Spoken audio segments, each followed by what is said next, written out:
Madre Teresa de Calcuta.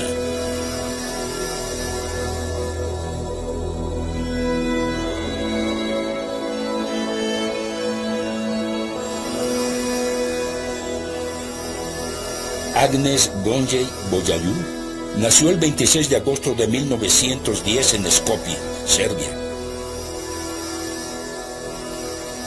Cuando tenía 10 años, Agnes comenzó a sentir los principios de una vocación religiosa, aunque en ese momento de su vida jamás había visto a una monja. Agnes ingresó a los 18 años con las hermanas de Loreto, la rama irlandesa del Instituto de la Santa Virgen María, que tenía una fuerte presencia misionera en India. Durante su postulado, tomó el nombre de Hermana María Teresa del Niño Jesús por la recientemente canonizada Florecita. Después de un breve tiempo en Irlanda, se embarcó a la India.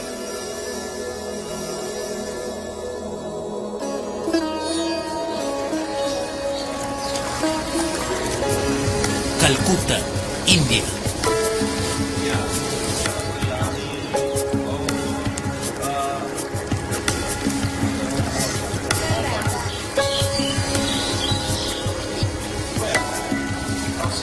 Al llegar a la India, se impresionó por su exuberante belleza natural y se quedó sin palabras por su increíble pobreza.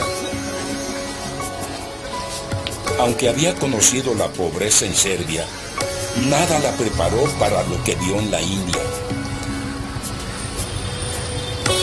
En ella creció la convicción de que el servicio a gente tan pobre necesitaría una radical simplificación de su propia vida. Al principio Teresa estuvo aislada de lo peor de la pobreza de la India. Enseñaba geografía e inglés tras los muros del colegio de Loreto, pero después empezó a enseñar en una escuela a algunas millas de ahí y se encontró de nuevo cara a cara con la terrible pobreza. Por los siguientes años, Teresa, ahora llamada Madre, ya con sus votos finales, trabajó a un ritmo furioso, enseñando, administrando y cuidando a los enfermos. Su trabajo era tan arduo que experimentó una especie de colapso y fue enviada a Darjeeling, el lugar donde hizo su noviciado para recuperarse.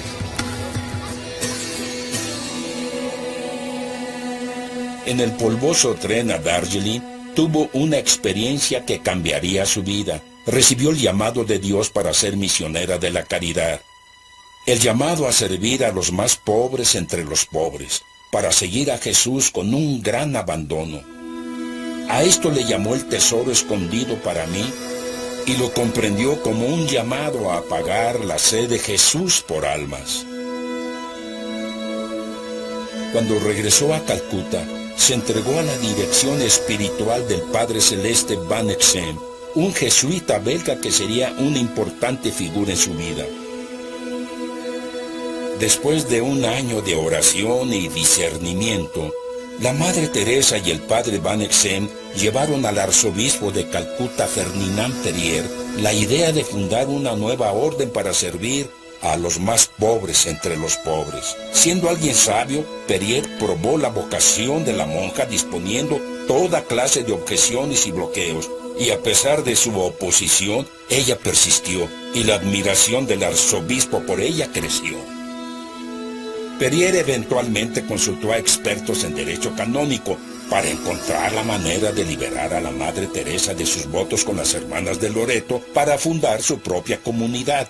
En abril de 1948 llegó la autorización de Roma y la Madre Teresa dijo, ¿ya puedo ir a los barrios pobres?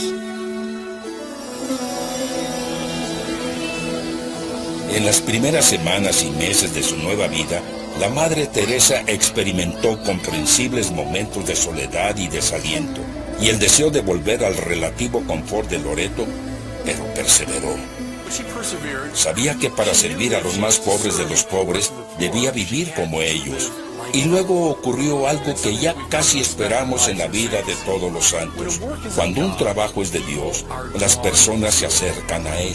Y muchos de los antiguos estudiantes de la Madre Teresa vinieron con ella aquí, a los arrabales de Calcuta. Se convirtieron en las primeras misioneras de la caridad. Rápidamente las convirtió en una comunidad religiosa, utilizando reglas que combinaban los elementos de tradiciones espirituales jesuitas y franciscanas. Le puso especial énfasis a la identificación con los más pobres de los pobres.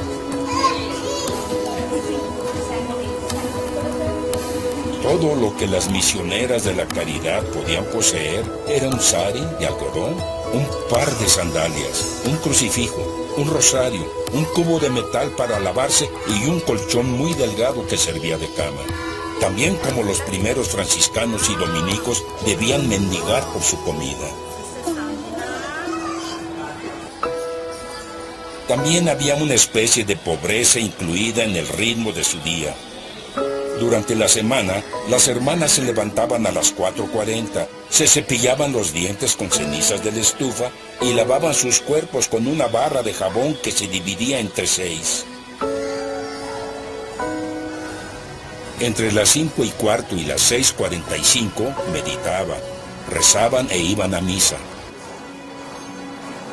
Comían un pequeño desayuno y a las 7:45 ya estaban trabajando en la calle. Regresaban a las 12 para rezar y otra ligera comida, y luego descansaban y hacían una lectura espiritual antes de volver a su trabajo pastoral en los arrabales. Al principio el trabajo de las misioneras de la caridad estaba restringido a Calcuta, pero a partir de los años 50 y 60, la orden se esparció primero a través de la India y luego por todo el mundo. Hay establecimientos en Venezuela, Tanzania, Estados Unidos, Australia e Inglaterra. A finales del siglo XX había más de 500 establecimientos en 6 continentes. La madre dijo, si hay pobres en la luna, también iremos ahí. Con el tiempo, la madre se convirtió en una figura reconocida mundialmente. Ganó el Premio Nobel de la Paz en 1979, para sorpresa de muchos fuera de la iglesia. Usó su discurso Nobel para denunciar el aborto como el peor enemigo de la paz en la sociedad contemporánea.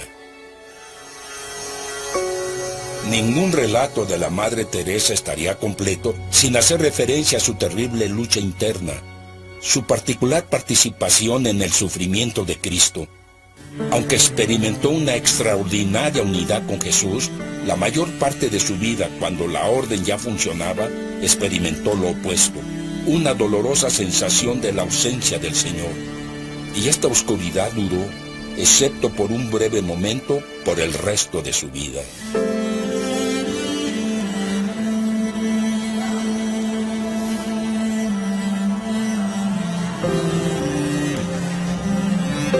Misioneras de la Caridad, Casa Matriz.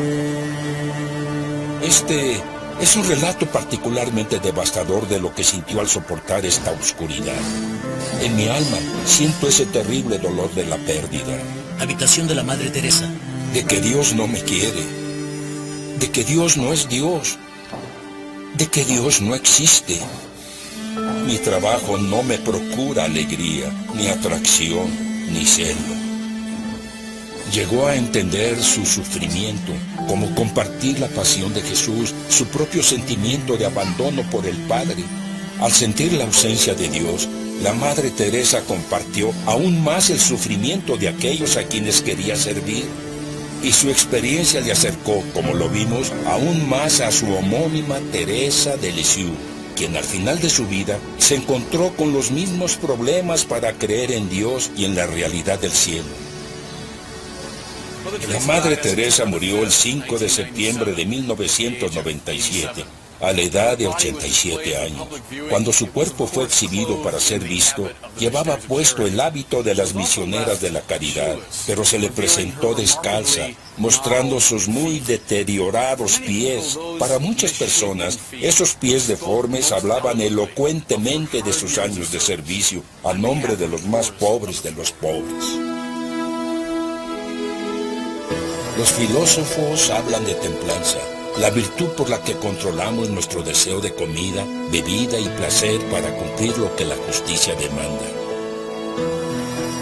Lo que vemos en la Madre Teresa es una templanza elevada o transfigurada, una disciplina de los deseos que va más allá de los requerimientos de la justicia a fin de atender la demanda infinita del amor.